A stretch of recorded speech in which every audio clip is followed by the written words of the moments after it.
Hello বন্ধুরা, আমি ভালো আছি। তোমরাও নিশ্চয়ই সবাই খুব ভালো আছো। আজকে যে গাছের ভিডিওটা তোমাদের জন্য নিয়ে এসেছি সেটা কিন্তু সেমি ইনডোর প্ল্যান্ট।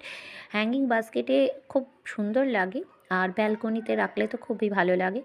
কিন্তু এই গাছটা বেশি রোদ সহ্য করতে পারে না, সেই জন্য এটাকে এমন জায়গায় রাখতে হবে যেখানে সকালের রোদটা এসে পড়ে, কিন্তু সারাদিনের যে রোদটা সেটা যেন না লাগে, কারণ পাতাগুলো জ্বলে যাবে, নষ্ট হয়ে যাবে। আর খুব বেশি পরিচর্যা এর লাগে না।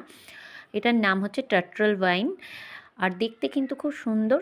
পাতাগুলো দেখে মনে হয় ছোট ছোট যেন ফুল ফুটে রয়েছে, কিন্তু তা নয়, পাতাগুলোই ওই রকম। আর দুটো কালার পাতার, ওপরটা সবুজ রঙের, মিষ্টি সবুজ কালারের, আর পিছনটা পার্পল কালারের।